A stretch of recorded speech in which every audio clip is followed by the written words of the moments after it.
Welcome to A Celtic State of Mind. I'm Paul John Dykes, and today I'm joined by JP Mason. It's PJ and JP. Just the two of us this week again, or for a few weeks, JP, until we get our third edition nestling their way back into life on Acsom. But this is my only appearance of the week because Celtic aren't playing, so I'm not in the match day stuff. And of course, we've got a great team of contributors who are holding the fort throughout the week. So plenty to discuss because it's the only opportunity you and I get to talk Celtic during the week. So first and foremost, were you up at Pittodrie? No, I wasn't. And I was thinking about talking about this actually. I saw Declan's, so my glasses are steaming up. I saw Declan's post there about half an hour ago because Aberdeen have announced that vaccine passports won't be required at Pittodrie because they expect the crowds to be less than 10,000 against whoever they're playing soon. I don't know if it's Hibs and Hearts or something like that. But I watched the game in McCool's on Sunday, and I don't normally go back to a pub where I've seen Celtic get beat. I don't know if you have superstitions like that. Well, I'll come back to that. I'll let you tell your story first. Well, I watched a Celtic League game in there. Do you remember? Well, of course you remember. It's now part of our history when our unbeaten run ended at Tynecastle abruptly with a 4-0 scalping from Hearts. Aye. When Jozo Simunovic had probably one of the worst games I've ever seen from a Celtic centre half, and might be a reason why he's still not got a club. No disrespect to him, but I mean, it was a terrible, terrible performance. I mean, Kyle Lafferty made him look like an amateur defender. It was horrible. Anyway, I watched that game in McCool's, and obviously I was kind of a bit reticent to go back and watch another league game in there. But then I thought, right, I've just got to shake that off. You need to get the monkey off your back. I was so relieved when Celtic got the proverbial monkey off their back as well. But what irked me was looking around the stands in Pittodrie and seeing just seas of empty seats. Mm-hmm. I was just looking, what is going on here? How bizarre is this? And I texted somebody and said who was there, and I said, "Oh, please tell me there was tickets outside or anything like that, like for the Celtic fans." And they said, "No, there was just guys standing about with money in their hand looking for spares." So how bizarre a sort of financial outlet is that you've got willing paying customers standing outside with literally money in the air, like pointing towards the ground going, "We have money, we want to spend it." And yet there's empty seats all over the ground and the Celtic allocation is cut. It makes no sense to me. So unless you've been to, I don't know how many games you needed to have been to go to Pittodrie at the weekend. Maybe it was like 20 aways in the last 2 years or something like that. Not everybody has that. I mean, I'd like to think I'm a pretty committed Celtic fan, but not everybody has that amount of time to just spend going to away games all the time, And I fully appreciate that those people should be given priority. As for the club class, whatever it is at Celtic, where you pay through the nose for a ticket and then you get guaranteed an away ticket, I'm a little bit uncomfortable with that because that's kind of elitist and it's kind of ruling out a section of the fans just because you've got more money. That doesn't really fit with the ethos of the club. So I was getting carried away there because I was quite angry. Maybe you can tell. A bit of passion, JP. A bit of passion. It's a bit of passion because it's a nonsense. It's an absolute nonsense. And couple that with Aberdeen being maniacs about their ticket allocation and not actually giving us, when they know that they're not going to have a full house, why can they not adjust that? I mean, if it's something to do with the layout of the stadium or whatever, I don't know. If it's something to do with that, then maybe that's an argument. But there's got to be something that can be worked out there.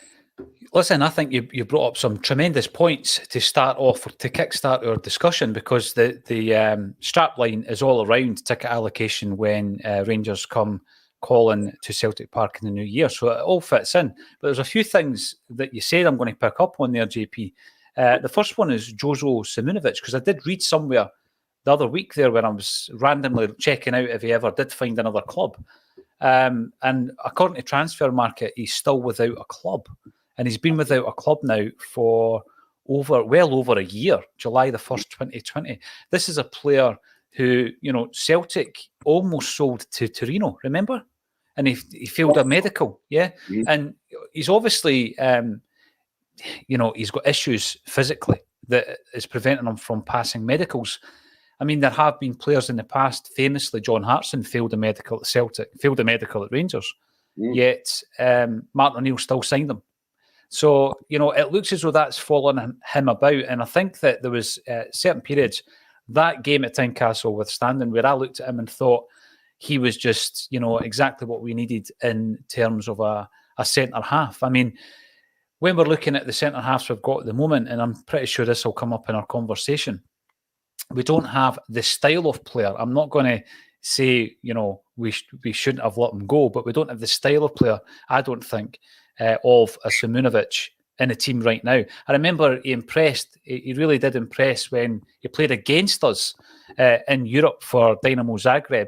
We've gone out and bought him. He was a young player. He's still only 27. I mean, you consider that he's been out the game now for almost a year and a half. That's 25, 26 years of age. That saddens me. I take absolutely no pleasure in hearing that. Wikipedia credits him as being a player with East Bengal, but I don't know how credible that information is, because sometimes these updates can be done randomly. JP transfer market normally is quite accurate. So that was the first thing, Jozo Simunovic, and I'm guessing we will talk about centre-halves as the discussion goes on. The second one, as soon as you started speaking about that issue up at Pittodrie, I just think it's a wider issue of Scottish football. I just think that, it goes back to, remember when Barry Hearn was talking about Scottish football teams being lazy because there shouldn't be empty seats in Scottish football grounds. And I remember, listening to, it was on the Anfield Wrap a couple of years ago, where Liverpool employed somebody to make sure that there were no empty seats at their football ground. And the guy, check it out, by the way, it was a brilliant interview. And he had the same attitude as Barry Hearn. He was like, there is absolutely no way, you've got a fixture list at the beginning of a year. There is no way there should be an empty seat unless somebody buys a ticket and doesn't turn up. There should not be empty seats. It's poor planning. It's lazy. And I think that Scottish football was guilty of that.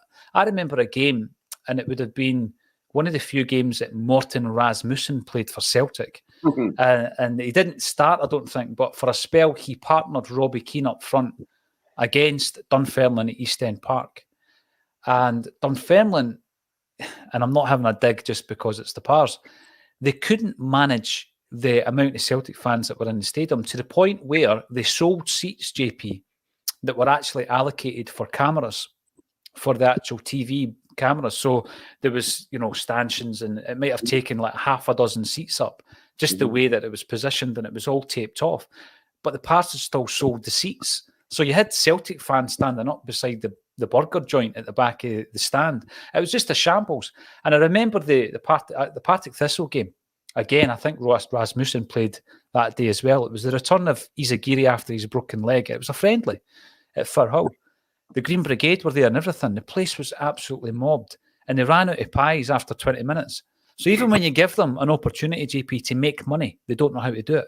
And I think that's part of the issue up there. It's just poor planning.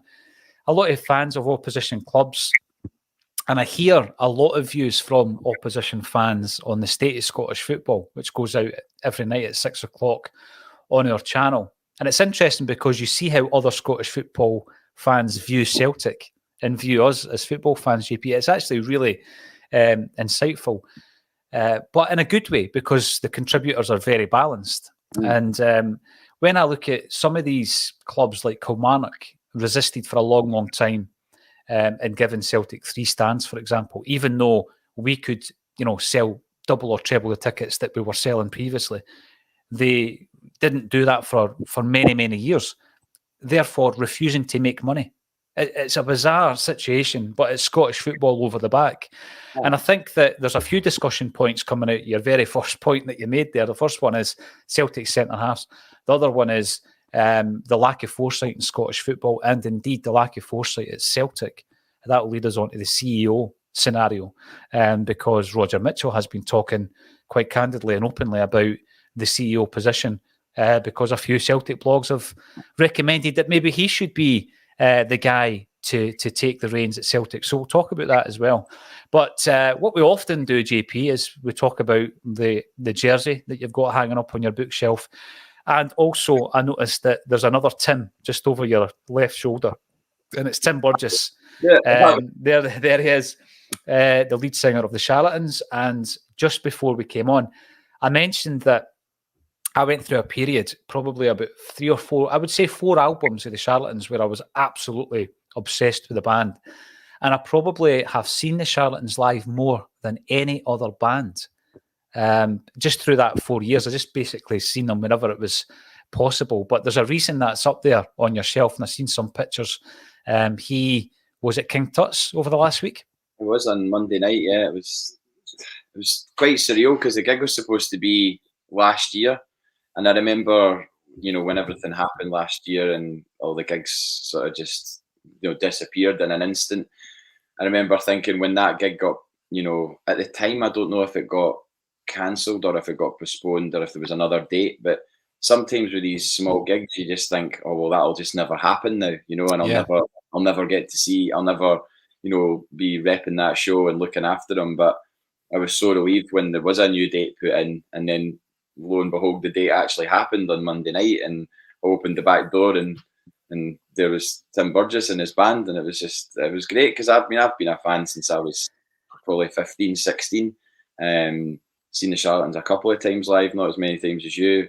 Headlining the Wicker Man Festival was up there with one of the best festival headliners I've ever seen, to be honest, because it was just the people there that day were all about it, and it was because it was a smaller festival. It just seemed like it was a bit more concentrated and not as kind of, you're only playing to the front part that are into you, and then there's like a swathe of people at the back that could take you or leave you. Whereas like that festival was everybody was about it. So Tim was doing his tour for his solo album, I Love the New Sky, and that's the album. And he signed a copy for me, and it was just dead nice. And his guy that he had with him, Nick, who was doing his merch, he's the guy that started Bands FC. All right, isn't it? Aye, and also came up with the Twitter listening party with Tim, and came up with that idea. And so they've just announced the 1000th Twitter listening party featuring Blondie, actual Blondie. Debbie Harry's doing it with Chris Stein, and quite something what they've achieved there. Because the Twitter listening parties, if nobody knows what I'm talking about, throughout lockdown, they just got in touch with artists from small bands, to Yoko Ono did one not that long ago with Sean Lennon. They did Imagine. McCartney's done one. It's absolutely insane. You just play an album, and then everybody goes and listens to it at the same time, and then everybody kind of tweets about it, and you get patter from the band and people that were associated with the band and all that, and it's great. It's incredible. It was something of a phenomenon, to the point where Twitter even developed its own wee emoticon when you done the hashtag, didn't it? Yeah. So basically, everybody turns up at the same point on Tim's page. They all press play. Yeah, I'm doing that like it's a ghetto blaster, JP, because that's my hero. They all press play on whatever the given album is. And as you say, I think they've done one with Primal Scream recently, so Bobby Gillespie was getting involved in the chat. Brilliant. But watch this space, because Acsom are going to be ripping that off very soon. But we're actually adding to the experience. So watch this space. It will be on the channel. Bands FC, yeah, that reminds me that we're also selling Acsom merchandise. So get onto acsom.net and more merchandise will be uploaded onto the site very soon. The 1950s Shamrock top was around about that time known as the political jersey. It was a controversial jersey because it had the audacity, JP, to nod to our Irish heritage by having a shamrock emblazoned on the left breast. That was the Celtic away jersey, one that has never been reproduced by the club.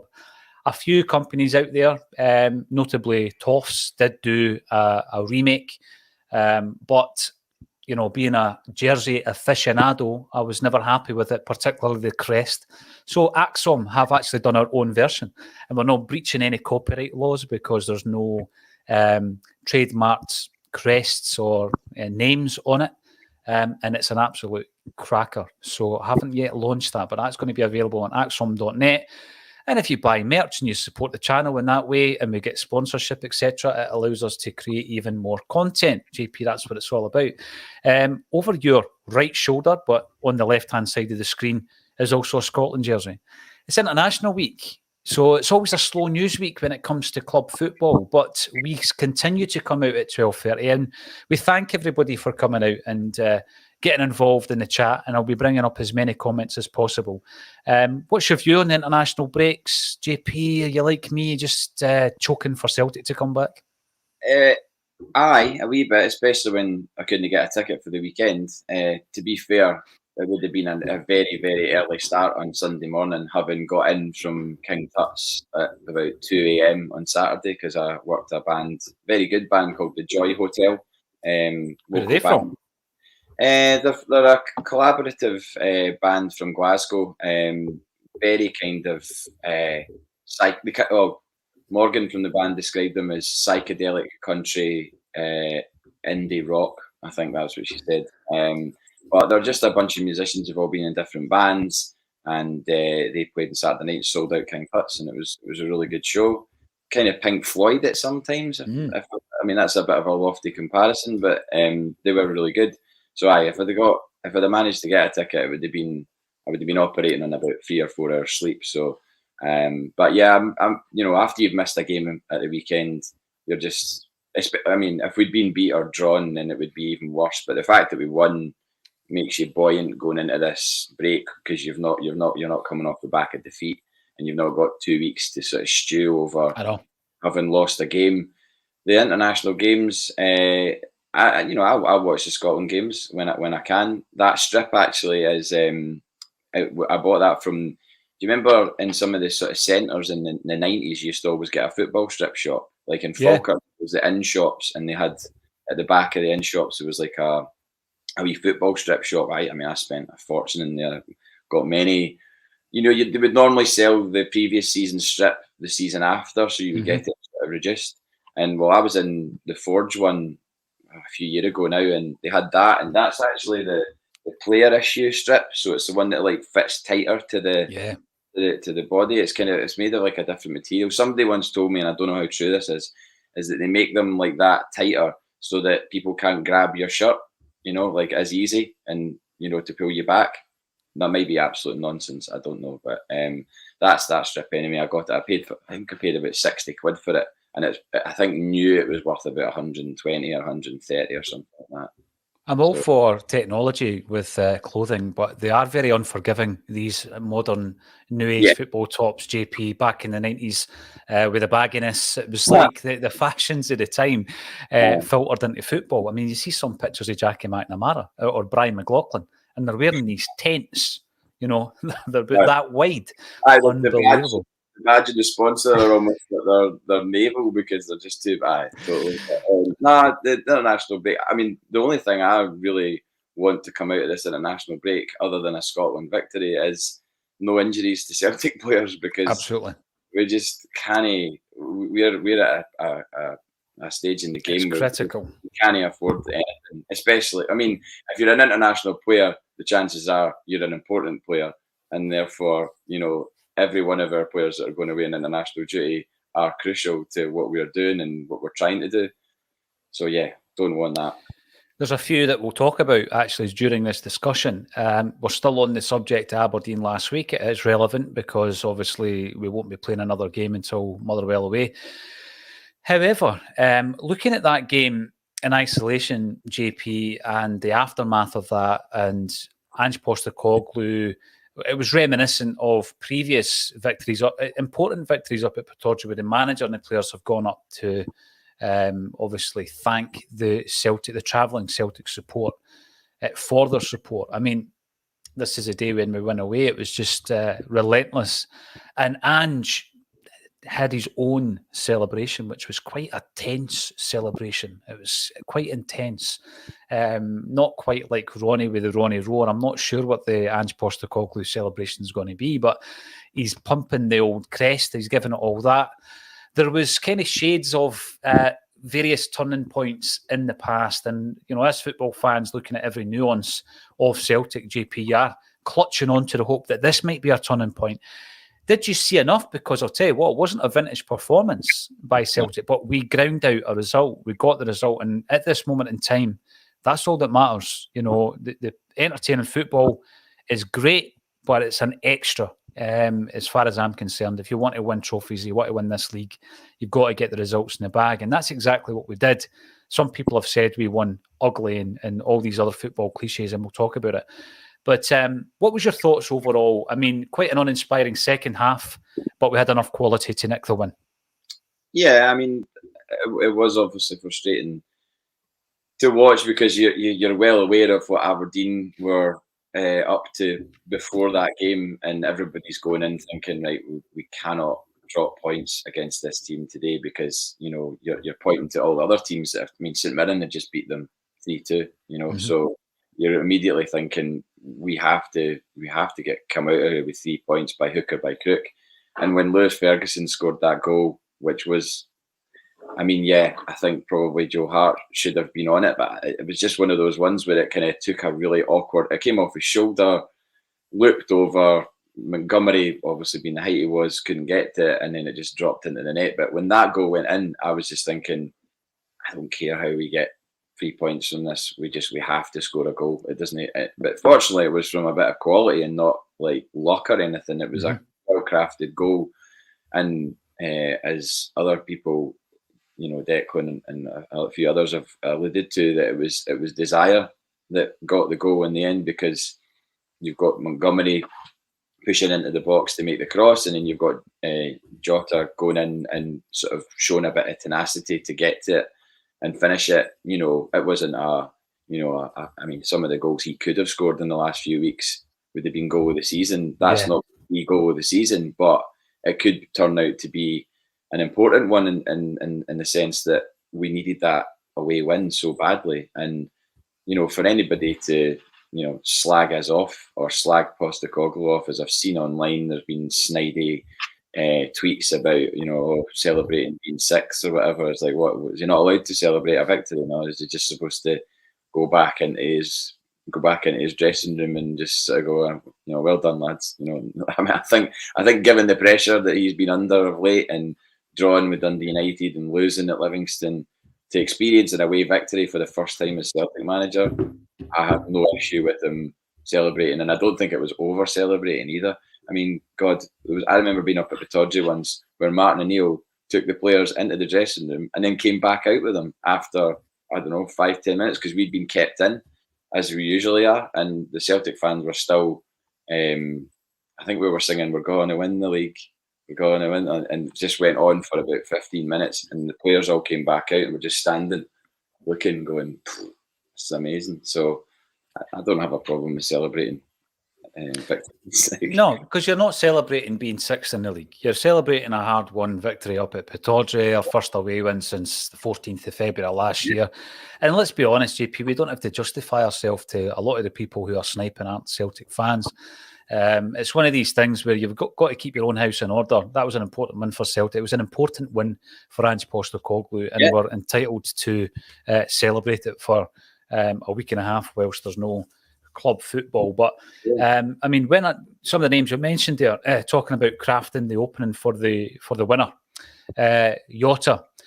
At the top of the week, there was a discussion around whether the Jota, Kyogo, Abada frontline could become iconic. It wasn't suggesting that each individual player would be an icon. It was more of a iconic trio in the kind of same mould as the three amigos, who, you know, we still look fondly back on. But between the three of them, only one trophy was won by Van Hooijdonk, Cadet, and who's the other one? Di Canio. And the other guy that was part of that team, Andy Tom, always seems to be in their shadow, even though he was, you know, a technically gifted footballer, absolutely. But of the three players I just mentioned there from the 90s, we only won one cup. It was a Scottish Cup against Airdrie in 1995 when Pierre scored the winner. But the actual comparison was, in fact, focusing on the trio. You know, we've got a front line there, which is very, very exciting to watch. We know all about Kyogo. Jota, for me, is in the few games that he's played, is giving us enough promise to suggest that we should already be looking at the deal that would keep him here permanently. People think that you're being a bit premature with that, JP, but if you don't make a decision on things like this, then you could be left wondering what might have been. I mean, we've lost a lot of players who have come in on loan and made a big impact because perhaps we haven't made the moves early enough. And I know we do have an option on Jota, £6.5 million. We've got a first refusal on him come the end of his 1 year loan deal. So he's looking the real deal, and he can give us that cover on the left or on the right. But I think one of the things I was more impressed with is the fact that he was willing to dig in. I mean, there was a few coming togethers between him and the highly rated Aberdeen fullback, who incidentally I think has a big future, Calvin Ramsey. But you know, he needs to stop being a bit of a greeting-faced wee right back as well, because he was coming across a wee bit like that. Handful of games, there is discussions around him signing for one of the big clubs down south. Is he a player that Celtic should be looking at? I mean, these players have good games against us and then, you know, could fall off the radar from time to time. I mean, there's already people questioning Doig at Hibs now. I saw that, yeah. People sort of saying, where's the first? And that, I think that's actually coming from Hibs fans as well. I've seen a few Hibs fans comments. I know quite a lot of Hibs fans, and, you know, I don't really know if he's still considered the, you know, £4 million, £5 million player that they might have thought he was at one point last season or whatever. So, yeah, I mean, he did play well. There's no question. I mean, Aberdeen pretty much played well within themselves. They didn't set the world on fire, but I mean, they obviously played a lot better than they have done in previous weeks because we didn't give them a hiding. You know, if they had been playing like they had done in previous weeks, then the chances are we would have. But I mean, it's always the same when Celtic or, well, maybe not Rangers. Sometimes they don't turn up against Rangers. There's this myth that Aberdeen play well against Rangers when they don't really. Like, I can't remember it, but I think they played well as a whole. Scott Brown, weird as anything seeing Scott Brown playing against Celtic. That is one of the strangest things I think I've ever seen. I was just, you know, especially when he was jousting with Beaton at a corner. I mean, he nearly scored. God, that header, that had gone in. I mean, I'm trying to imagine what would have happened. Would they have ran over and done the Bruni? Would they have not celebrated? You know, it was that close to a goal. You know, you're thinking, what's the next step? But I thought it was a good game. And just on the ticket thing, I'm not expecting Aberdeen to give us 3 stands like Livingston or anything crazy like that.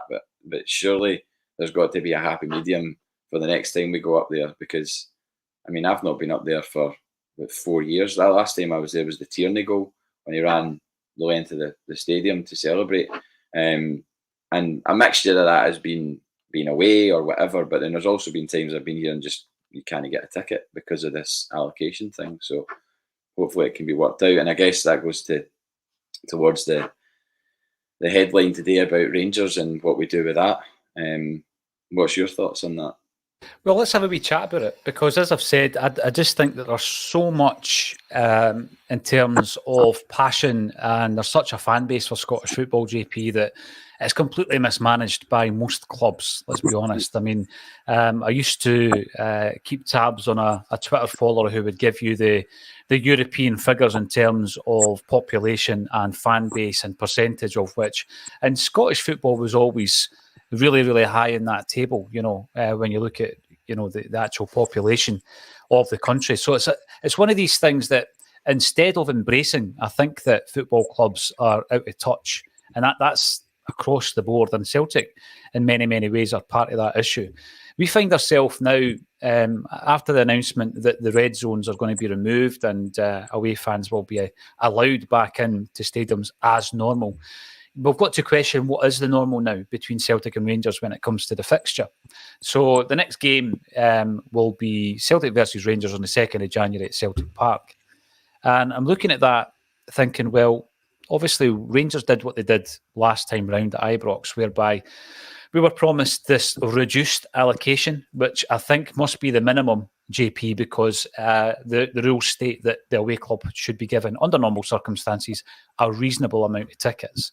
And I'm guessing that Rangers have taken that right to the nth degree, and we've found out that the reasonable or the bare minimum that can be given is 750. And that was what was promised. When we played them last time round at Ibrox, the tickets were printed up and they were sitting up at Celtic Park, the club informs us. And Rangers made a very late shout to suggest that, no, you're not getting any tickets.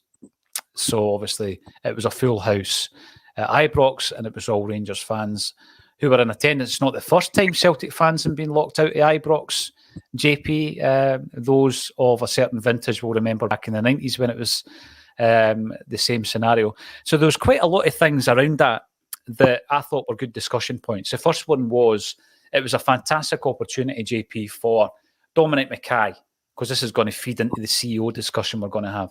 Dominic Mackay had an opportunity there to stand up for the Celtic support and actually to nail his name to the mast and say, listen, I'm not going to allow Celtic to be pushed around here. I'm going to stand up for the fans. He didn't do that. Rangers were allowed to do whatever they pleased during that scenario. And the question, I guess, is, has this set a precedent? Because they had already set one by allocating us a reduced ticket allocation, and that was repaid, and Celtic give them a reduced ticket allocation. This is what I was talking about earlier on. You get a good view of other football fans' perceptions of Celtic, and obviously the goings on between Celtic and Rangers. And I think that the neutral fan reckons that the absence of the normal allocation is affecting the atmosphere of the game. So first and foremost, I'll ask you as a Celtic fan, would you agree with that? 100%. Yeah, and it's not just neutral. Like, many Rangers affiliated people have said the exact same thing. Ali McCoist, for one, I've heard him talking about it, and he thinks it's a nonsense.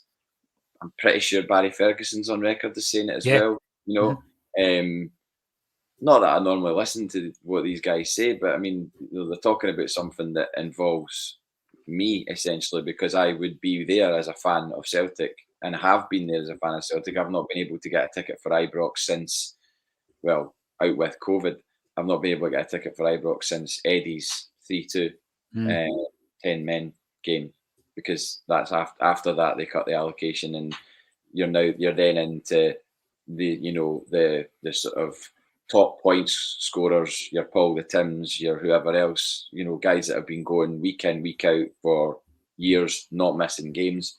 Totally get that they should get the tickets. But then you're left with the wider Celtic support or away support who've got absolutely no chance. They're locked out. And for regards to this scenario, I think, and I'm not just saying this, as a way to get one back at them or anything like that, but I mean, it has to be the case that we don't give them any tickets for the next game. They had the advantage of a full house of Rangers fans against a very inexperienced Celtic side who, actually came away with a bit of respect. We didn't get trounced. We had been trounced the last time we were there. It was pretty horrible watching, a 4-0, 4-1? I can't. It was 4-0. It was 4-1, and it was just that realisation of how things had flipped so dramatically, JP, from those days not that long ago, where we were giving them humpings home and away, to the point where it really was a case of how much is it going to be today, and that was a massive realisation that the tables had turned dramatically. Yeah, especially having to come on here and talk about it afterwards, and having sat and watched it, on your own in a flat, and it was an empty stadium. Do you know what I mean? It just, everything about that felt so weird. Like, if it didn't feel weird enough anyway with the result, the actual circumstances in which you were watching the game just made it feel all the more strange. I just found it really unsettling. So this time, Celtic Park, they've had an advantage of a full house of their own fans. We should be, to level that up, we should have that advantage. What happens after that is then between the clubs. I don't think that they're going to renege, because let's face it, their saying or their motto is no surrender. So what chance have we got if we're going to try and get tickets back for that game? unless somebody with a sensible head comes in and goes, right, this is ridiculous. Let's do this. Let's go back to how it was. We've got people on both sides who all think that this is how it should be, but yet you're going to continue with this. It's, you know, when you're talking about the advantage, yes, there has been the unfair advantage of that one fixture where our fans weren't there, JP. So I absolutely get that. I think it's an opportunity for both clubs to say, you know what, this reduced capacity, the reduced allocation rather, is 750 to 800 tickets. Let's bury that. Let's go back to what it was. Let's ensure that Celtic fans get the broom loan, and let's return to a situation. We don't want to be pals, JP, but it's just about, that's balance, and that's just being sensible for their allocation to return to what it was, and similarly for ours to return to it was. What they've also got to realise is that as a spectacle, we've been speaking, it actually ties into what we spoke about at the top of the show. As a spectacle, when you're looking at a brand, when Scottish football is viewed as a brand, the only thing that any company, any broadcaster, any sponsor is looking at is the Celtic versus Rangers derby. How sellable would Scottish football be? And it's no disrespect, it's just a fact. It's always been a fact. Pre-2012, post-2012, that is what broadcasters are interested in. It's what sponsors are interested in. Is that brand being damaged? And that is something that the clubs have to look at as well, because when you're looking at sponsorship and broadcasting within Scottish football, it is massive. It's a huge part of the consideration when you're looking at budgeting for that year. And therefore, I just think it just needs that sensible head. But it seems as though the clubs are at loggerheads on this. Even if Celtic were to suggest it, JP, I don't think it would be taken on board. No, I just think it's depriving. Not only is it depriving our fans of being able to go to Ibrox and watch a game. I know some people don't go out of principle or whatever. I've been quite a few times and I've seen us win there. I've seen us lose there. It's depriving their fans as well. I mean, of an opportunity of going to Celtic Park and seeing a goal or a win, or whatever. They've obviously beaten us at Celtic Park now for the first time in however long. Quite regular, well, not regularly, but a couple of times recently they've beaten us. They've deprived their fans of that moment. Let take away the rivalry. They've deprived their fans of enjoying a moment because of their ridiculous decision, and so I'm surely their fans are like, well, we want to go to that game. Can you not just sort this out? We want to go to that game. We want to see us score against them if we're going to score against them. I mean, I hope that isn't the case, obviously, when they do come, God forbid, but there is an opportunity. And if you're looking at it as a club responsible for their fans, they're not doing their fans a solid, no, it's not the right word. They're not doing their fans justice by giving them tickets for that game, because they should be looking after their fans, and that is not what they're doing. All they're thinking about is depriving us of tickets for their ground. They're not thinking about what they're depriving their own fans of. Yeah. Because there's loads of guys that are doing the exact same thing as we are, going to Rangers games every week in, week out, and then it comes to Celtic Park and they have the exact same scramble for tickets, and it's just stupid. It is, but a lot within Scottish football could be put into that category, JP. Loads of comments coming through. Thanks, everybody, for getting involved. We appreciate that it is an international break as Tosh the Coglu Junior Malone comes in to remind us it is, so there's less to talk about in the world of Celtic, but the 12:30 bulletin stays where it is. We come on every single day and we talk about it. Now, this isn't the full Buna, if you like, in terms of a Celtic state of mind. This is our daily bulletin. We create other content which is up on the channel. We have another show called the Acsom Retrospective that looks at the kind of historical elements of the club, JP. So if we get somebody in for an interview, for example, or we want to look at a new Celtic release. So we spoke about the Johnny Doyle book recently. This weekend, you will be able to watch an interview that I did a wee while back with Billy Stark, the centenary hero. Billy Stark, one of the nicest men on the planet, big friend of the late, great Tommy Burns. And I met him up at Hampden a while back. We've done an interview. It's going to be available in full on the channel for the first time.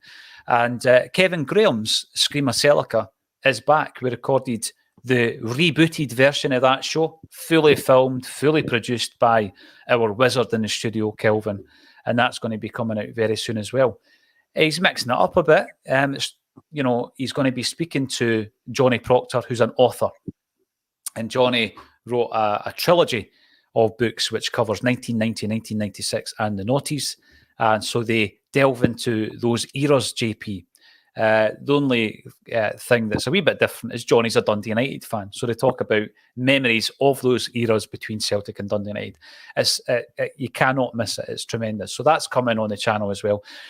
So what we keep reminding you to do is get onto the YouTube channel and subscribe. And just by subscribing, clicking on the subscribe button, you go into monthly prize draws. This month, JP, signed Bobby Lennox print in a frame, beautifully done. You can even come to the studio to pick it up. So get subscribing. Oh, and there's also an Etiv watch. It's just over there, but I can't reach it. But I will show you at some point in detail this watch that one of our sponsors has provided, and we'll be giving that away as well. It's a cracking watch, by the way. It would be a lovely gift for Christmas. So what else is coming through? Let's have a look. Richie Rich comes in to remind us also that actually we are reverting back to the rules normality, whereby we will actually end up getting fined if we don't give the away fans tickets. But then I think there was a breach of the rules the last time because Rangers were making their own rules up by saying Celtic need to give us assurances that we'll get tickets for the 2nd of January. Until this week's announcement, we couldn't give them that because we didn't know what the situation was going to be with the red zones. Jake Ryan comes in with Liam Scales called up to the Ireland squad yet, and claims he's not up to speed. He's been called up, yet he's not up to speed. He's been playing for the Rovers all summer and in Europe. All signs point to Ange not having faith in Scales, or perhaps he wasn't an Ange signing. You mentioned Montgomery earlier, and I said we were going to talk about the 3 players who were involved in the winning goal. Montgomery, I thought, played an absolute blinder with that pass. It was a cracking pass, really inviting Jota to get anything on the end of it. Brilliant. Really, really well done. And I said after the game that I like Montgomery far more offensively. I really do. I mean, see when he goes for a run, JP glides past players. He's got a real knack of doing that. He glides past players. I think he's a very, very talented young man, but I'm not convinced he's a left back. I really am not convinced he's a left back. We've heard that Greg Taylor's going to be out until November. Do you stick with young Monty? Or does Scales get a run? I mean, I know every game at the moment is a must-win. We're going to Fir Park next. It's going to be tough. Motherwell are doing really well. Do you stick with Montgomery? It would seem that he would probably stick with Montgomery, given that he put him in the team on Sunday. But I think maybe Scales getting called up is a good thing because he'll be able to take a look at him if he gets a game for Ireland. I don't know if he will get a game for Ireland or not. I don't know what their setup is like and where they're at in terms of who plays where and when. But I think the Scales thing's weird because it seems like, as the guy said in the comment there, Scales was playing for Shamrock Rovers before he arrived. It's not as if he's been out and had no pre-season, no games, and then he's come to us and it's just like, bench 15, 20 minutes against Wraith Rovers or whatever it was. So I would hope that being away with the international team would lead them towards getting a chance to play again. It just seems strange that he wouldn't, because he seems like not experienced, but he's got more experience than Montgomery, and I wouldn't want the pressure to sort of be thrown all onto Montgomery to be like, you need to perform week in, week out. It's all on you. Because what age is Montgomery? Is he 18, 19?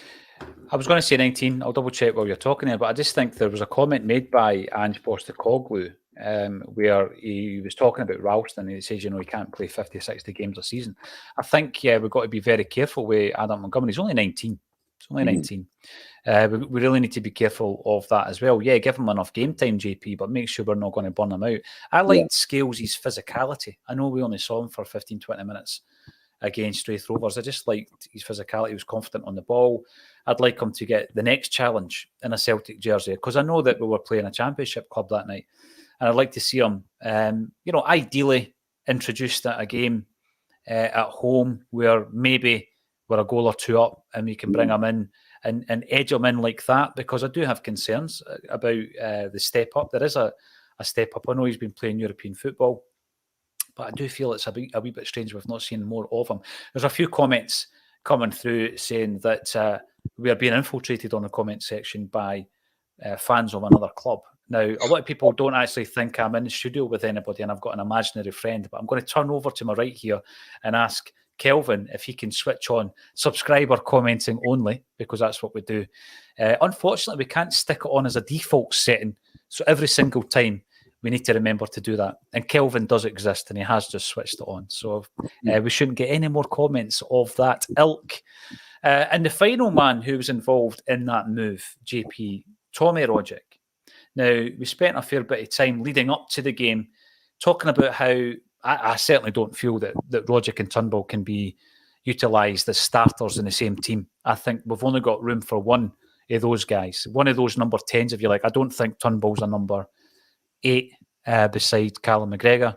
I think he's your number 10. And if that's the case, it's between him and Rogic. Whoever's on form and fit starts the game. I don't think we can start with the pair of them. And then Rogic comes in, and it's a bit of magic, really, that crafts open that chance. What's your take on this, the Tommy Rogic and David Turnbull debate? Well, I mean, I didn't see or watch a lot of David Turnbull for Motherwell before he signed for us. I know he was obviously injured for quite a number of months in that time. But I mean, he was a number 10 for Motherwell, right? So why would we suddenly try and change him into a different type of midfielder at Celtic just because we're short on numbers? I think that's a bit unfair. It's kind of like asking a striker to play right back or something like that. I know it's still in the midfield, but it's not where he can properly influence the game or, you know, maximise his impact in the game. Rogic has been frustrated. Rogic is the type of guy that, like, that came off for him on Sunday. There's so many other things that he's done in recent times that could have come off, but they just haven't. And then you see him sort of picking himself up off the ground and jogging back, and you're just like, right, okay, you know, that nearly worked, but it didn't work. So, you know, give us something else, you know, because somebody replied to a tweet of a guy doing all this fancy trickery, feet work trickery, and said Tom Rogic does this about 3 times a game. And he does do magic stuff, but it's not often that it actually comes to anything. I've seen him do a lot of great stuff recently, but we've been beaten or we've drawn or whatever, you know. So it's all very well, you know, like absolutely skinning somebody or keeping the ball while you're on the ground and then getting back up and then running away with it. But, you know, if you just hit a brick wall when you run away with it, then all of that was for nothing. So, I mean, that was like a proper Tom Rogic vision, end product, good ball, goal. You know, that's what we want to see from him more. And, you know, hopefully we do see that more going forward. And if he's, you know, played in the right balance of midfield, because I think that's maybe what's been affecting his performance, possibly. Either that or he's just not up to, you know, repeated game after game. Like people have said as well, you know, they don't expect Tom Rogic to play 2 games a week. I think there's a combination here. And I think it was really evident, you know, when we were playing Bayer Leverkusen, that the system that we play doesn't allow for the luxury of Tom Rogic. I think that there are things he does with the football. It's like he's got a magnetic toe at times. That ball doesn't leave him. And nobody else in the park can do it. But it doesn't happen that often. And when it does happen, it doesn't always result in us creating a chance, JP, which is exactly what you say. When it comes off, it looks absolutely magnificent. Yeah. But the way that we've kind of shaped this up with Angie's philosophy and his tactics, as well as his philosophy, is that we need an engine room. We actually really need an engine room. And at the moment, when you look at the midfield, and the reason we need an engine room is because of the high press and the attacking to defensive transition, and the fact that we're very poor at that transition because we don't have the players that track back and win the ball quickly, like Ryan Christie, who was brilliant at that. Mo Elyounoussi was very good at it as well. For as much as I love Abada and Jota, I don't think they're that great at it, to be honest. Turnbull is probably better at it than Rogic. Rogic's not very good at it at all. So what you've been left with is Callum McGregor doing a lot of that work and he needs someone else in there with him to be able to deal with that transition when the attacks break down. I don't think it helps when you've got inverted fullbacks, because it leaves a lot of space, obviously, behind them in the flanks, and that's why we've seen so much occasions where the two centre-halves have been exposed. So for that reason, I think that I would go for Turnbull as your number 10. I would keep Rogic as that weapon on the bench. I think he's very handy. And of course, if Turnbull's form dips or he needs a wee rest because he can't play 50, 60 games a season, then you've got that option of flipping it between him and Rogic. And I think that's the way we should utilise those two players.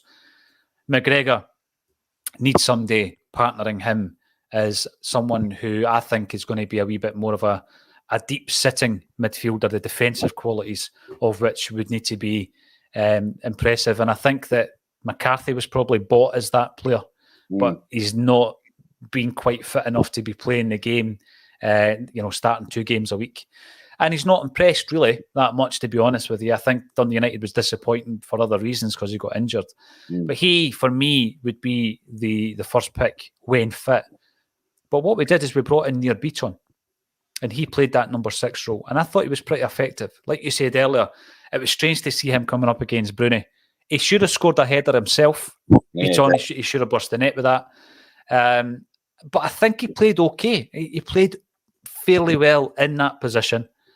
Do you think that Postecoglou's recognised that and is going to continue to play him in that number 6 role? Also gives McGregor a wee bit more freedom.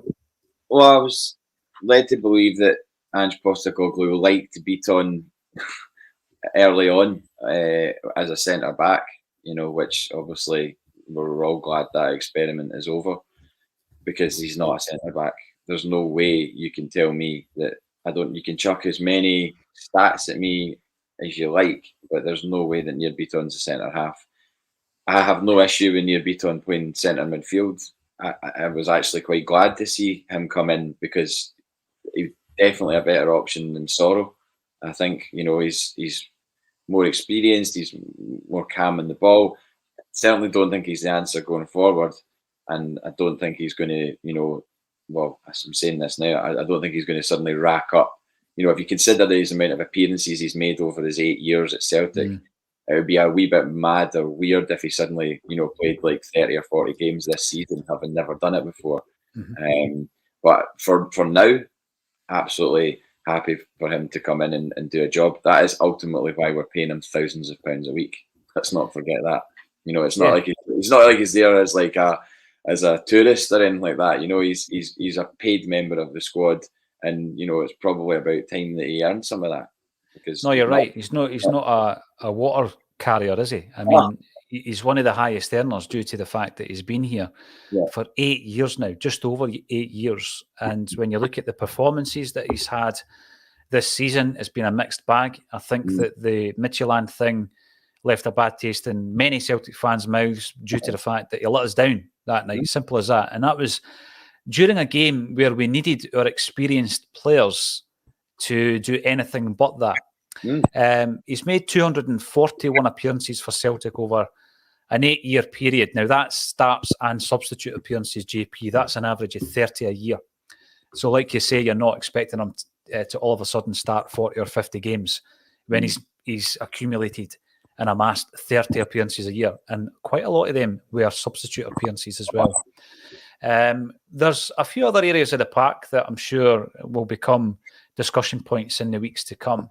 But one thing I wanted to raise, you mentioned Sorrow there. Sorrow's fallen off the face of the earth. He's not been in the squads, and neither has Bolingoli. Now, I find this strange, and I think it needs to be questioned, not because I think Bolingoli should be playing left back for Celtic, but he was completely out of the picture. He wasn't in the squads. He wasn't named in the Europa League squad, right? So you're kind of thinking, well, he's not going to be in the plans.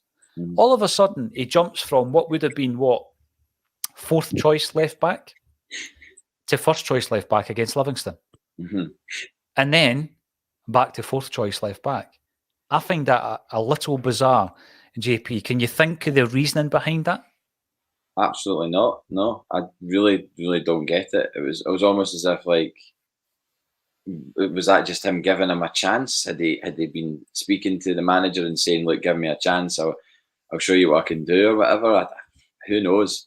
It would be interesting to be able to ask the manager that question, like if there's another opportunity to speak to him as a fan presser or something, and just say, look, you brought Ball and Golly back for Livingston. Can I ask why? What was the rationale? What was the rationale behind that? Because he was so far out of the picture for he hadn't kicked the ball since the whole going to Spain debacle, had he? Well, Kilmarnock was his last game. I know that he made an appearance or two pre-season, JP, but competitively, that Kilmarnock game was his last appearance for Celtic. Yeah. So what happened to suddenly? I know he then got. Wait, did he go out on loan after? He did. Yeah, he did. He went to Turkey, didn't he? Ended up playing in the Champions League against Man United. I did not beat Man United actually. So,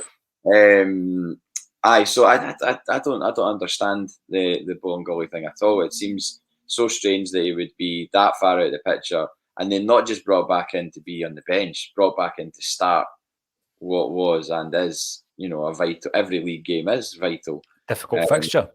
Yeah, really tough fixture where we haven't won for ages. Like, was it something to do with the pitch? Was it something to do with the opponent? Had they identified something in the opponent that they thought Bolingoli could exploit? Who knows? Like, can I speculate? Yeah, if I may. Yeah, I think that Ange Postecoglou is maximising his squad, and he's had a wee look at Bolingoli during the pre-season, and he's thought perhaps that it would be a good idea to rest Montgomery. Going back to the comments that he made about Ralston, he's a young boy, can't play 50, 60 games. He needs backup. So your other option at that point is Bolingoli. So he's played him, and he probably wouldn't have been disappointed with his performance. I think overall Celtic were really poor, but Bolingoli wasn't any more poor than various other players on the park. It's not as though he was a 4 and everybody else was a 6. No. And I'm wondering if there's been influence from elsewhere within the club after that, because he's just disappeared. I'm speculating. You're allowed to speculate from time to time. No, it's a fair point. I mean, I wonder, is he a popular person among the players? I mean, he definitely was amongst the bench guys, obviously, because they're pals. I've seen comments on his Instagram. I remember even not long after the whole drama with him going away, he posted a picture about being in Turkey, and all these Celtic players who, I'm talking about, Karamoko Dembele, Odsonne Edouard, were all commenting on his Instagram with fire emojis and going, "Oh, on you go, bro," and all that. And I'm like, are you not raging at the fact that he caused this absolute chaos for our club by doing what he did? Completely disrespectful, and also not just that, more importantly, risking people's lives, and essentially by not, admitting that he'd been away and potentially could have been exposed to the virus or whatever. I mean, it's just, it was so strange to me. And I commented to a friend about that, and they just said, well, they don't care. They don't care. So I don't know what his standing is right now in the Celtic squad, whether or not the players there have time for him or don't. I don't know what he's like as a person. We've never really heard from him as a Celtic player. He's never really spoken in interviews. Don't really know anything about him. Maybe the club should allow us a press conference with Bolingoli. to find out. That'd be good. By the way, listen, I think you make a good point saying that if you get the opportunity to speak to Ange Postecoglou, we were obviously given that opportunity with his introductory press conference that was infamous for other reasons. We've never had the opportunity since then. But the reason I bring it up, JP, is it was such a bizarre reappearance, and then away back to your darkened room, because he's a player that can't play for the B team, right? Mm-hmm. He's a player that is on a decent enough wage. If you buy somebody for £3.5 million, they'll be on a decent enough wage. You're on a first team player's wage, and we're not utilising them. We've got a tool there that we're not using. And I am speculating, but the big issue isn't Bolingoli. The big issue would be if there is interference away from the football department. And the reason I'm speculating is because we know there's been interference outside of the football department for years at Celtic. And I'm just hoping it is not continuing. I'm really hoping the same, because that was the one thing last year that we spoke about quite a lot on here, that we didn't want people meddling or interfering in an area of the club that wasn't really any of their business, and we were talking about bringing a new manager, and the one thing that we were all saying was that we wanted them to have full control over the football situation. And if people are, forcing the hands of the manager to play players or not play players or things like that, that is just the worst scenario. And I'm sure there's probably people watching this that are going, "No, that's exactly what's happening." That's speculation on their part because they don't know. But there's so much previous with Celtic that you would think that it's certainly a possibility. It's not something you completely rule out. Yeah, and again, the reason I bring it up, because I know that if you make some outlandish comment without any basis other than the fact that you're speculating, people have an issue with that. Well, there's a couple of other examples. Whose decision was it to tear up Olivier Ncham's contract when we're short in midfield? And it's going to cost the club money to get rid of the player, love him or loathe him. As much of a, some people might think he was a bad influence in the dressing room, as much of an influence as he may have been. He technically is a very gifted footballer in a position where we are lacking. Whose decision was it? And I'm not saying it was the wrong decision, to give Lee Griffiths a 1-year contract and then punt him a few weeks later because of his behaviour. I'm merely asking the question, because if it is interference outside of the football department, JP, then nothing seems to have changed. And we are talking about change, and I know that we're over the 1 hour mark, but let's run with the CEO question anyway. Charlie McGarvey brings it up. Well, Lowell and Desmond are there undermining the CEO. It doesn't matter who they appoint, and no CEO worth his salt is going to accept that. Well, I thought we had one worth his salt when we appointed Dominic Mackay. So, the fact that we now have someone who has been promoted on an interim basis internally, is that something that you think is going to be a permanent move? It seems to me, JP, that we wouldn't let an outsider back in on such a lofty position. That would you could certainly draw that conclusion from the little that we know about the whole situation. We're still all completely in the dark about why Dominic Mackay was there and then wasn't there. We don't know. He's not allowed to say, probably because of what's the clause that you put in? Confidentiality, disclosure. Yeah, disclosure. NDA. He'll not be allowed to say anything. So we don't know from his side what happened. There hasn't been any leaks of any validity or certainty about what happened. So we're all just left wondering why that happened and what the future holds for that position, because there was so much song and dance made about him coming in and the position and how important it was, and how he was in charge of what was going to be changed at Celtic and everything else. Does that position suddenly not have importance anymore because he's not there? I'm pretty sure it's still a massively important role that can't just be given to somebody that's within the club just because they've been there for a while or because they're pals or whatever. There can't be that sort of nepotism. Is that the right word? It is, and I think as good a candidate as Michael Nicholson is, I think there's always going to be a suspicious kind of eye on that appointment due to the nature of this nepotistic kind of attitude that Celtic have. But the thing for me was the time was right to bring in a fresh set of eyes, because Peter Lawwell is successful on the balance sheet as Celtic had been, and obviously on the trophy front. It was also during a period of huge upheaval in Scottish football with the demise of Rangers, JP. And I think that, the situation Celtic were in, and the one that was overseen by Peter Lawwell, was quite unique in the fact that they were without their biggest rivals for the first time in over 100 years. And once that challenge re-emerged, I think that you required a different approach to that. And you had to take stock of what it was you wanted for Celtic. Did you want Celtic to be the top dogs in Scottish football? Or indeed, did you want to have a vision on a European basis? And I think that, interestingly enough, and I would, ask anybody to go back on Acsom's back catalogue that you'll find on YouTube and listen to the interview I did with Roger Mitchell about 1.5 years ago. And we spoke about Scottish football and we spoke about Celtic.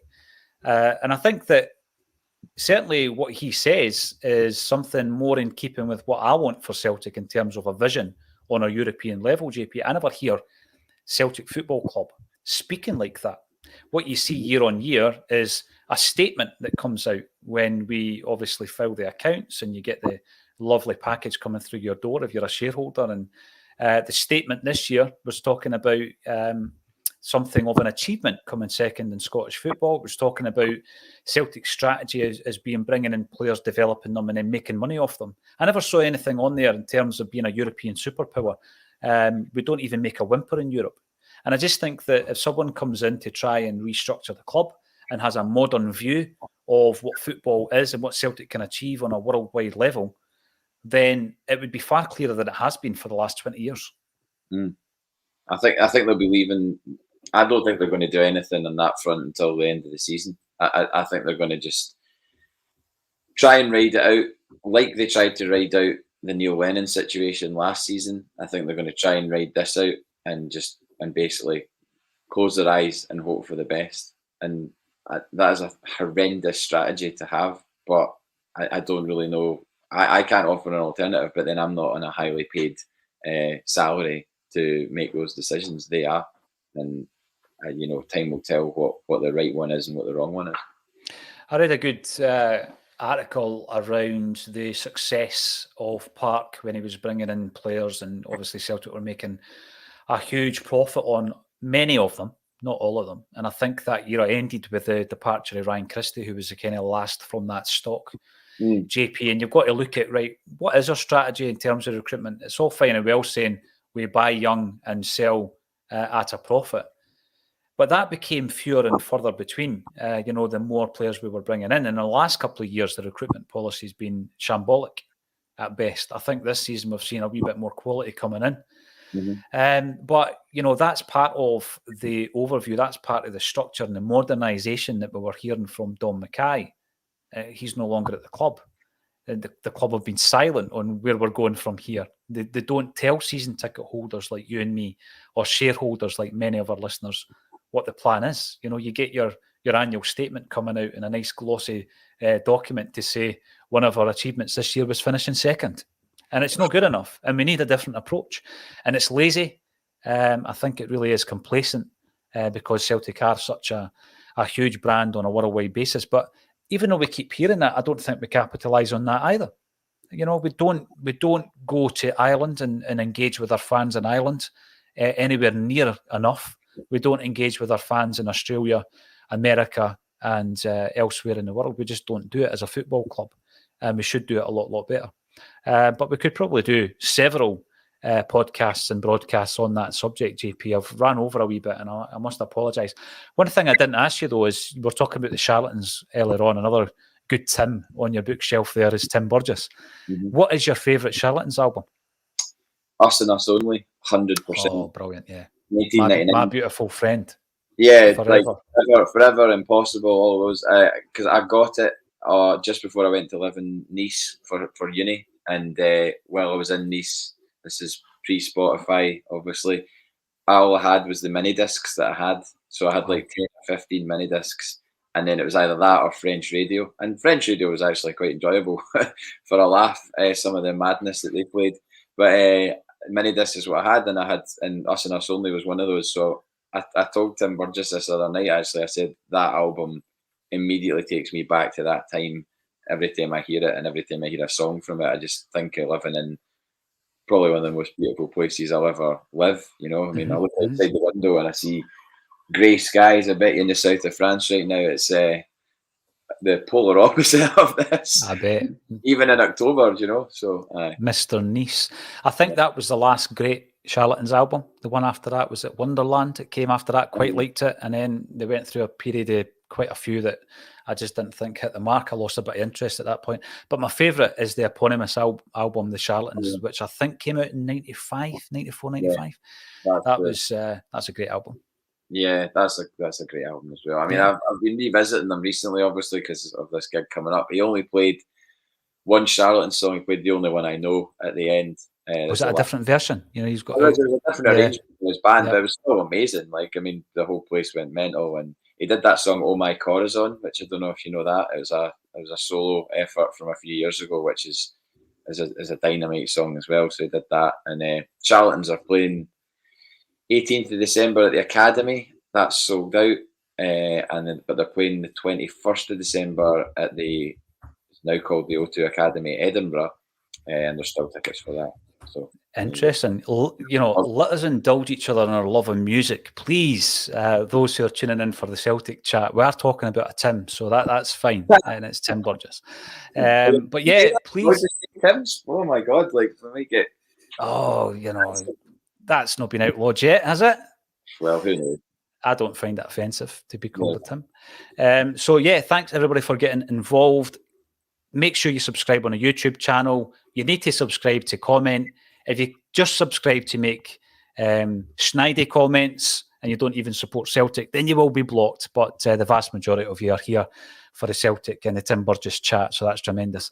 Yeah. So yes, get involved and subscribe, because you will be winning prizes. We're giving away a Bobby Lennox signed print, beautifully framed.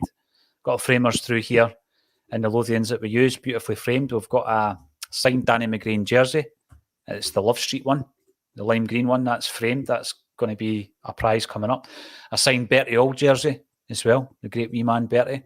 So these are things that are going to be given away to all subscribers, not just new subscribers, in the run-up to Christmas. So get involved in that. Get involved in Acsom.net. Get involved in the comment section. And thank you all. Thank you. A list of ins and outs should have been drawn up for January. Johnny Ryan, you're right.